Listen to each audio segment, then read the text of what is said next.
اللہ نے برقعے کو عورت کی پروٹیکشن کے لیے دیا ہے۔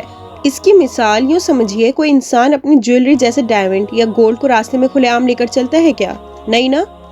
جس انسان کے لیے جو چیز امپورٹنٹ ہوتی ہے وہ اسے راستے میں کھول کے نہیں چلتا، وہ اس کو چھپا کے چلتا ہے کیونکہ لوگوں کو پتہ نہیں چلے کہ میرے پاس یہ ہے، کیونکہ کبھی کوئی چور آئے گا وہ اسے چھین کر لے جائے گا۔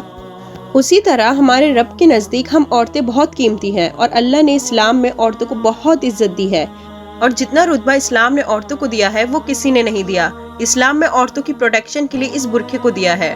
اور اللہ سبحانہ و تعالی قرآن میں فرماتے ہیں، اے نبی صلی اللہ علیہ وسلم کہہ دو اپنی بیویوں، بیٹیوں اور مسلمانوں کی عورتوں کو کہ اپنے اوپر اپنی چادریں لٹکا لیا کریں، یہ زیادہ قریب ہے کہ پہچان لی جائے تو ستائی نہ جائے، اور اللہ تعالیٰ بخشنے والا مہربان ہے۔ اور اگر سائنٹیفکلی دیکھا جائے تو اس برقعے میں عورتوں کے لیے فائدے ہی فائدے ہیں۔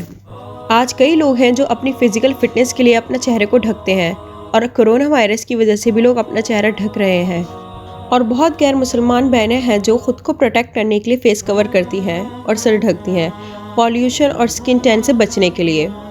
اور جو ہاسپٹل میں نرسز اور سسٹرز ہوتی ہیں وہ بھی ماسک لگاتی ہیں۔ اگر ہم ان سے کہیں ماسک ہٹانے کو تو وہ نہیں ہٹائیں گی، کیونکہ وہ اپنی پروٹیکشن کے لیے وہ ماسک لگاتی ہیں۔ اسی طرح یہ نقاب ہماری پروٹیکشن ہے، یہ قید نہیں ہے، عورت کو دبانے کے لیے نہیں ہے، یہ اسے پروٹیکٹ کرنے کے لیے ہے۔ جو ہمارا کعبہ ہے وہ بہت قیمتی ہے ہم سب کے لیے، کیونکہ وہ اللہ کا گھر ہے، اس کو بھی کور کر رکھا ہے ایک کالے کپڑے سے۔